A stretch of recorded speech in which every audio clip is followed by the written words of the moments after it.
What is up, guys and girls of YouTube? I am Justin Omoe, and today I have the Better Maker mastering device, a device that I bought on Sweetwater.com. Shout out to them for having the shirt half off, I guess. I don't know. I didn't get anything from them, but I love using their website. I bought pretty much everything. But today, let's go ahead and talk about this device right here, the Better Maker mastering limiter. Before we get into the device, let's go ahead and do a blind test. So I have 3 different tracks right here. Count them, 1, 2, 3.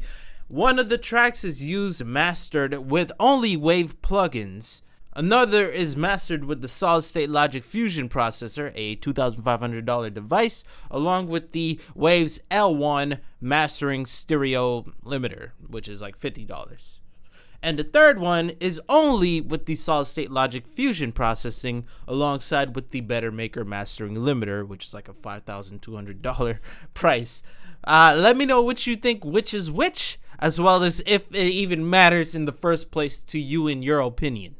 So let's go ahead and listen to it. I'm gonna play over here because I feel like the beginning transients and the the tape noise would kind of give it away. So yeah, I'm gonna go ahead and hit play now.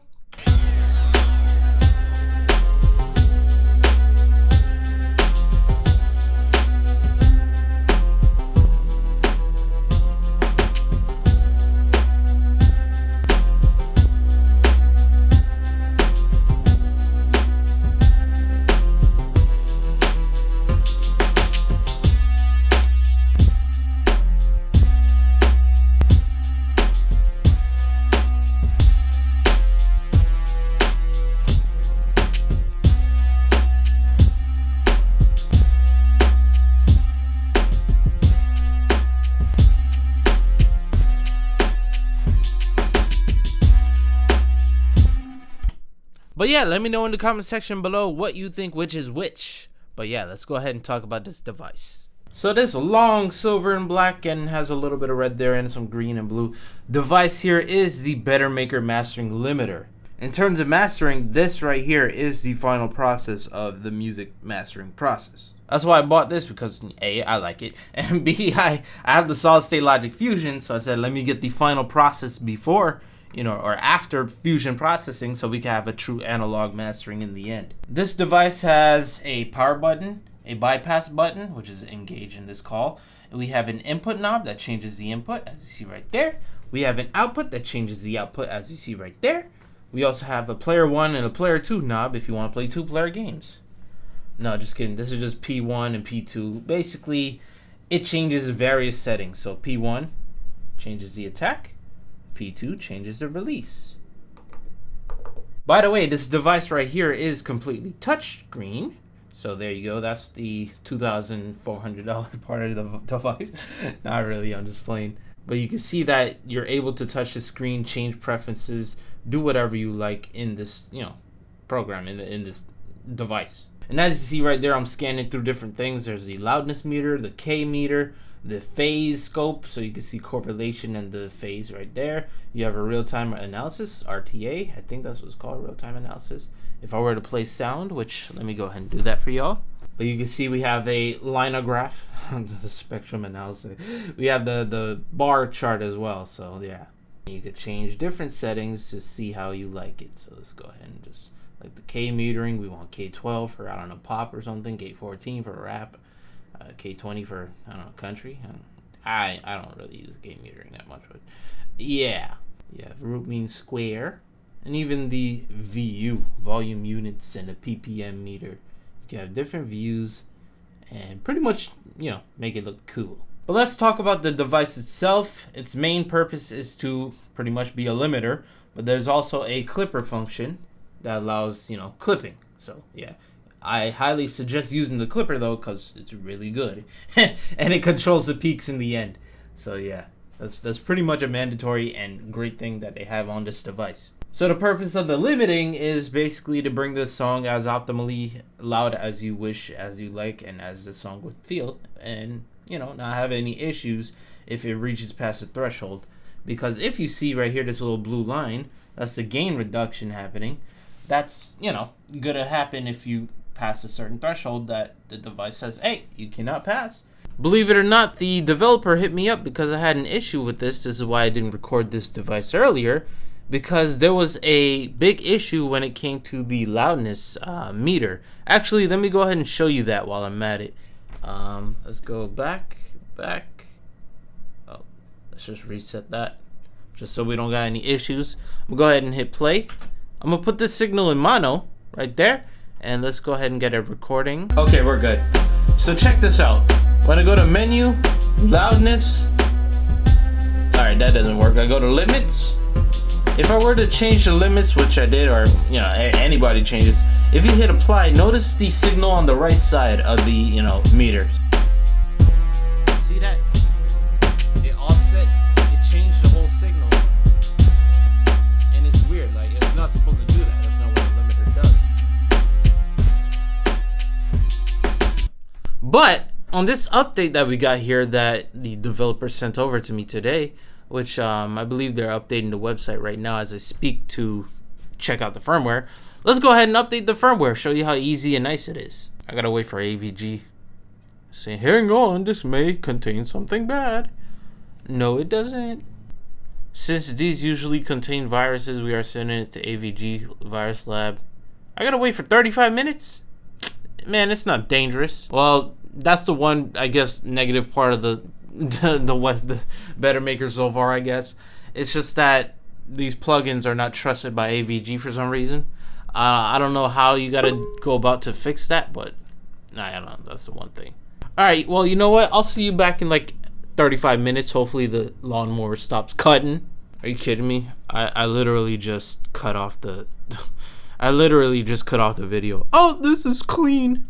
So this is a firmware updater, which is pretty cool about this device, being that it's digital, is that you could pretty much change things, have visuals, and please focus. And we could, like update things if things go wrong. Think of it as like a fighting game. If you want to adjust the way a fighter's attack comes out, how quick or how much damage it does, the developers could easily change that and have it updated. I think this is the same case here where, if there's something wrong or if there's something that needs to be adjusted or improved to their taste, like in example, the coloring, they improved the coloring in this firmware update, they'll update it. Let's go ahead and update this device since we do have the update thing for those who want to know how to update. First, turn off the system. And then we hit start. As you see right here, it says main firmware upgrade. We got to hold the engage button and the player 1 button. So I'm just calling it player 1. And then you press the power button. Then we'll see this Android red screen. Pretty much says mastering limiter, firmware update mode, bootloader, restart device. All we got to do is just pretty much press next. There we go. And you can see it's erasing my data. Oh no! I couldn't trust the program. That's the point. But here we go. It is programming. You don't see anything on the device saying that it's programming. It's just a computer. It's just a program itself on the computer. And 100. There you go. And then it just loops back to the beginning. Instead of saying something like, hey, complete, you did it. It just goes back to the beginning. I wish they kind of improved that in the future, because some people might be confused, like, did it do it? Did it not? Did it not? It says restart the device. I mean, it's always been there, but let's go ahead and restart the device. Oh, before I do, let's just show you something cool. So if you had no clue, so this red device up here, my audio interface, it is being outputted into my solid state logic fusion device, which is that gray thing down there. And then from there, it is going into my Better Maker mastering limiter processor. And then from there, it is finally going back into the Focusrite audio interface in the input section. Now, the cool thing is that this device is closed, but check it out. Let me put it in stereo. I can still control this right here. Be it that, the signal's stupid strong because,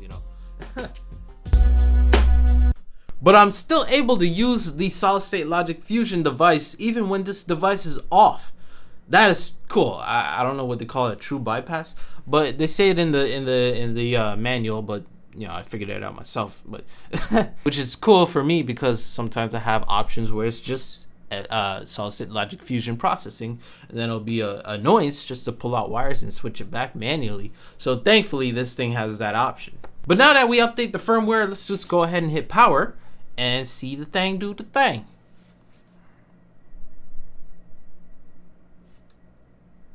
Nice. It says it right there.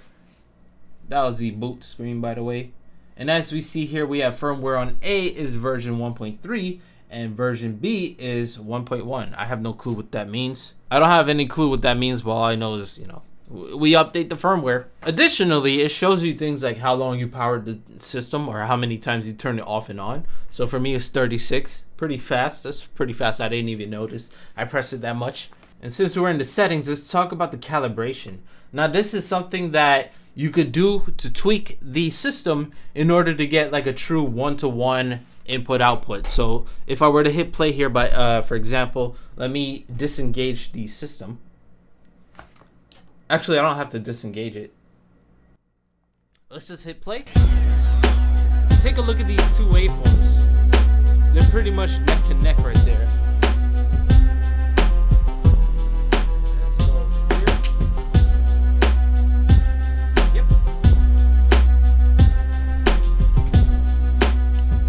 So that's what the calibration for in and out does. The calibration adjusts the input that you have so that you get an accurate input, and then the output, you know, section is just to get it matching level up to the gain or the level that you initially put in or what you want to have in the device in the end, because, you know, limiting is the last thing you want it to be as, you know, up there as possible. I've been saying limited. Let's go ahead and show limiting. I haven't done it, so let's do it finally. So here's a project that I already did the analog mastering on as a test, and this was at -9 LUFS, actually -9.2, 9.4. I'm not really gonna check it right now, but yeah. This is a song by the homie Cox Malik. You may have heard him before on the channel if you are new. Let's put this in stereo. Oh, actually, before that, let's see if we solved the issue. Link in the description, by the way, for his Spotify and stuff.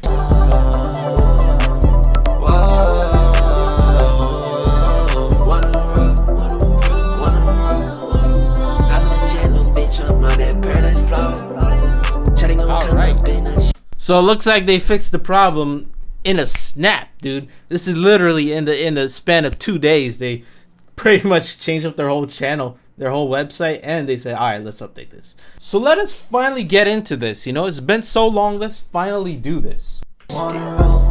So the goal is to just pretty much change the input and the output, as well as adjusting the color and the clipper in the end for what we want. By the way, in the new firmware update, you could double click and reset everything real quick. That's pretty cool. I thought double click meant put this back at like 15 or something, but no, the double click means to reset everything. Okay, that's still cool. Maybe in the future they could do the P1. You double click P1 and then I'll reset the regular value. I don't know. So here's what we gotta do. Color is gonna adjust the, you know, the coloring harmonics that we want.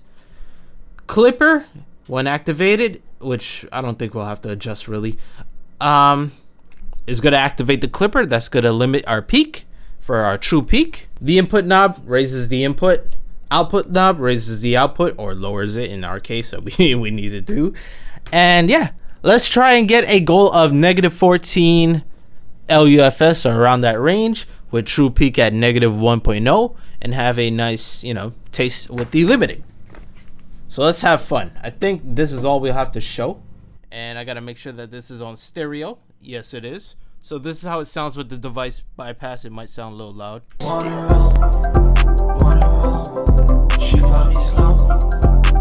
Actually, we're good. But yeah, let's go ahead and, you know, do the do's. So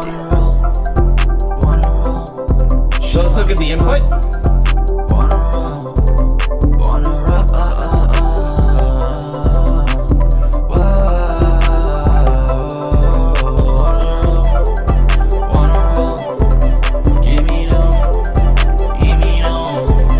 Let me show you the coloring now. I'm gonna go a little up, like too strong, and then bring it down just to show y'all. She found me slow.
looks like I could bring it up a bit.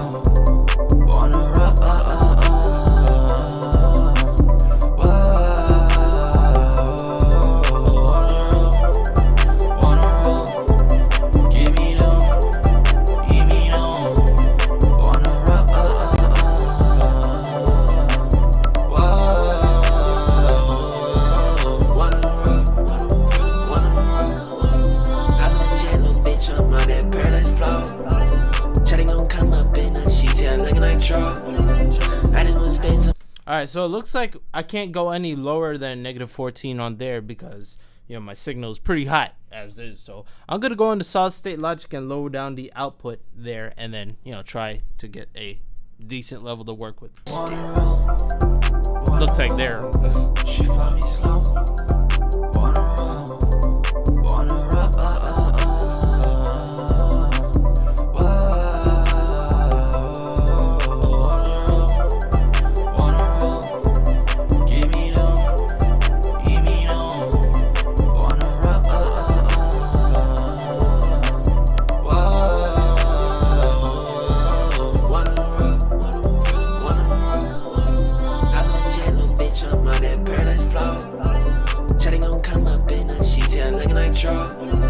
I didn't want to spend some time with B, I suppose I'm lost. You don't want that love, never gonna know for sure.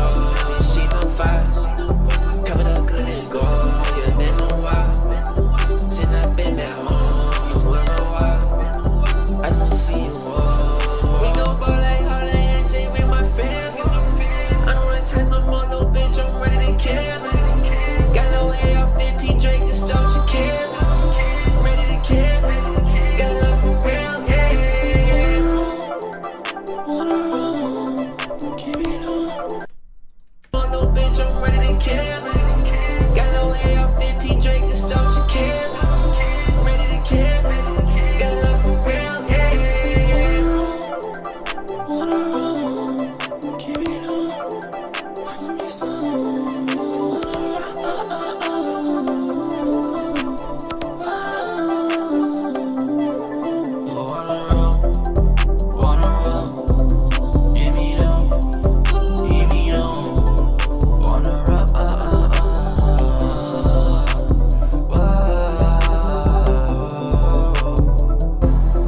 Alright, so it looks like I'm getting around the -14. You see a touch there, -13.9. But the real way to test it out is to straight up play the whole song throughout. So I guess we're going to have to do that and give it a shot. So I'm going to go ahead and hit play here and, you know, play from the top. And in this time, we're going to just monitor the input, the integrated, and the true peak. And make sure if we are within the settings that we want it to be. If not, we can always adjust it.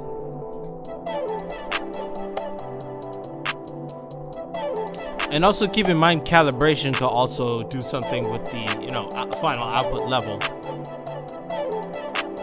Jay Flex produced.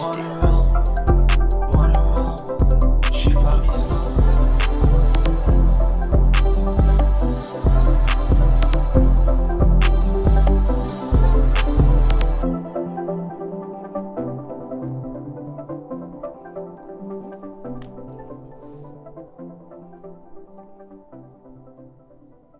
Alright, so we just played out the whole song there, and yeah, we are so close. All we have to do is adjust it by, let's say, 0.4 if we want on the input. The short term doesn't necessarily matter because I didn't care about that part. 4, 3, 4. Let's just do 5 for good measure. And then we'll just pretty much have to play the whole song again. But the true peak is on point. I believe I'm good. Well, I have to play through the whole song again just to make sure. And, you know, I'm committed, so I'll do that. And I'll just cut, you know, the video. Yeah. I did not mention this, but like I said, the output calibration, I have it set. I have it so the device is at least like 0.01 or 0.1 under, so it's just like a tiny bit under just to be safe. But I'm using this as well to check out my final output that I'm hearing from the computer, because that's, you know, the final outcome. So yeah, not only does it make it so this is not useless, but you know, I need to make use of it, but it helps me see the final value. So yeah, let's go ahead and reset. And well, I already put up the input. Let's go ahead and do this again. This is why I charge what I charge, because you gotta play through the whole song. Matter of fact, I'll see y'all in a minute.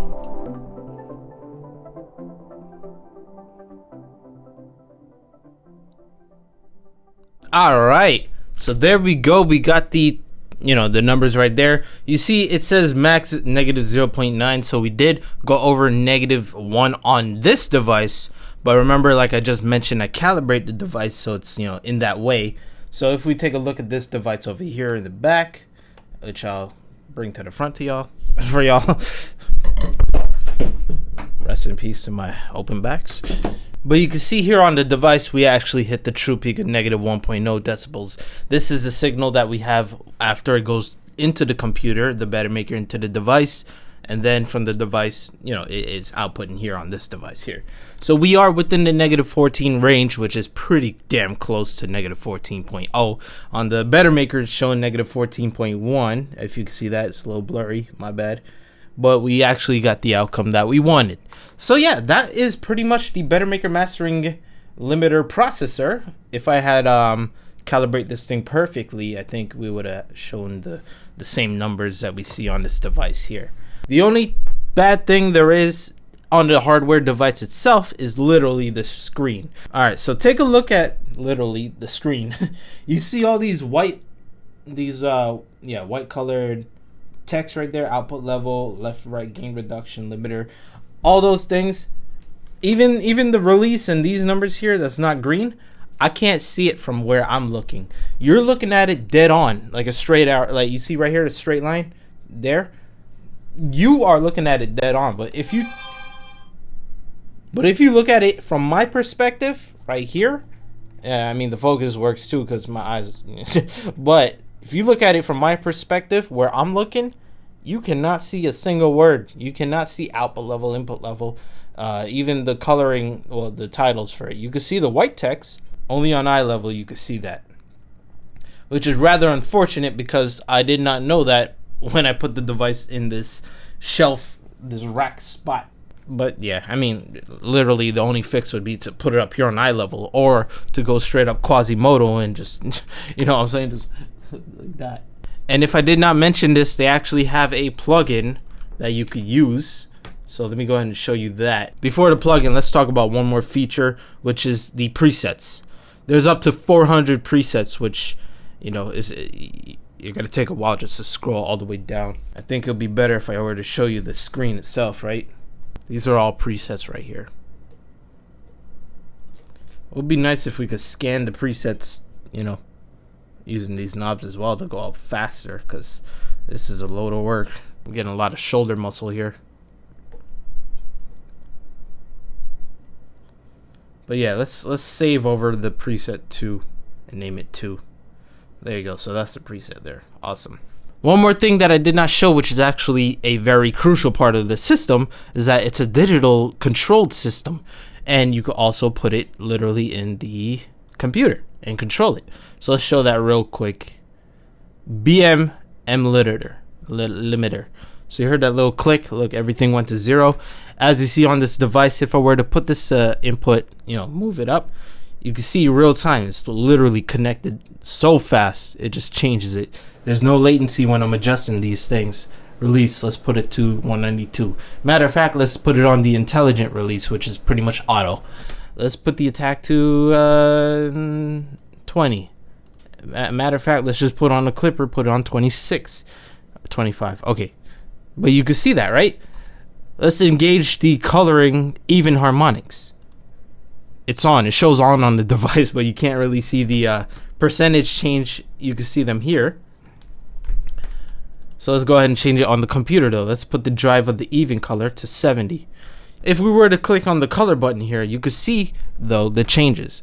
So say we want 55, frequency at 130. Let's say we want 10%. Okay, 5. There you go, 10. You can use the mouse wheel to scroll that. Odd colors, let's put at 23,000 kilohertz or 23 kilohertz. But you can see that we could adjust things here, and we can even have different meterings, which is pretty cool. This one right here actually shows you the compression that we were dealing with. So let's go ahead and just reset this real quick. Something that would have been real awesome, which I don't see here, is actually having the presets that you could load from the device into here. I believe we could change that though by going to menu, load, and then load this preset. And yes, we do have it here on the plugin now. So let's go ahead and hit play with what we had here, save to the preset. And we can see literally the line.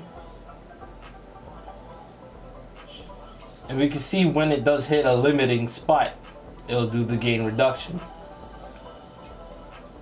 So you can see the little slight line bend. You can see the slight little gain reduction here that we have.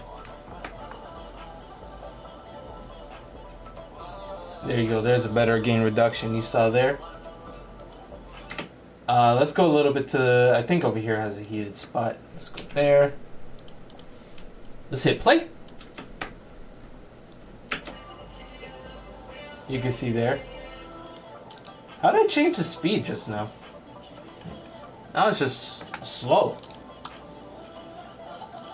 I gotta figure out how to change the speed.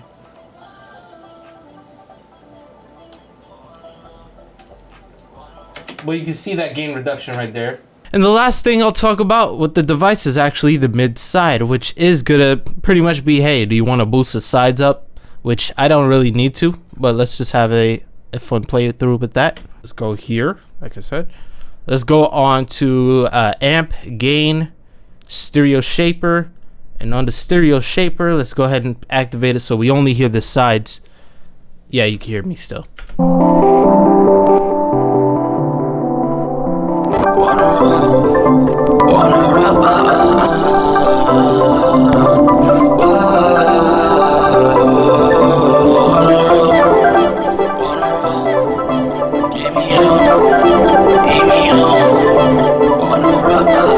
So you can hear there that, you know, the MS mode, you could control the, there you go, the stereo width of the sound if you wish to do that. Let me know what you guys and girls think about the device. Is it worth your money? Is it something you'll invest into later on in the line if you are a mastering engineer or perhaps a independent artist? And in my opinion, I am so happy that I bought this device. At first I was scared shitless because I thought my device was defective because that error that I showed you with the loudness, but alas, it is not. It is actually, you know, what you call it, a firmware bug. And the developers quickly acted on that. Oh yeah, I said there was two things I was wrong with the device. I forgot to tell you the second thing, which, you know, the first part is just the contrast on the screen. Nothing wrong about it. But the second thing that kind of sucks right now is honestly their team. Their website, they just changed up, so I think they're actually improving themselves. But the PDF that's still there, I don't know if their website is, you know, up and running. But just the website, the way they got to change things around, it's, you know, I can understand, you know, they're improving. Let's download the manual. Oh, page not found. Okay, well, they're still doing their stuff, but don't worry, I have the PDF right here. So you can see the latest version they had was 0.8 in May 2012. So that was the only negative thing about it, is that they had to update their stuff, and I don't know how their goal or how their crew looks at the moment, but you know, it's understandable and it's not something that's permanently bad. They don't talk about the loudness function and stuff. All they have is coming soon, and they never really update the PDF since. But yeah. But I am curious to know what you guys and girls are thinking about this device. Is it something that you feel is worth it? Is it worth it for y'all? Do you feel like you don't care, or you don't really hear a difference when it comes to, you know, those ABs that I showed you in the beginning? What is your thoughts on it? Do you feel like this has a distinct flavor, an analog flavor? And is it something that you would be buying as either a mastering engineer or a artist who's independent, like I guess myself? Let me know in the comment section below. Don't forget to hit the thumbs up button to support your boy. Subscribe if you want to see more things like this. I mean, I don't have money for another one of these, but shoot. Maybe later in the future I'll buy like the compressor and the EQ that they have, by the way. They got an EQ, a compressor, and they have like a 500 series, like the little... Oh, no, that's a rack one. Oh, that's pretty cool. But that's not the mastering one that I need, so just... My name is Justin Omoe. This is the Better Maker Mastering Limiter Processor. That's out of focus. There you go. It's in focus now. And with that being said, peace. Oh, wait, hold on. Peace. I'm out. And please have yourselves a damn good one. I gotta go fry up chicken nuggets again for my brothers.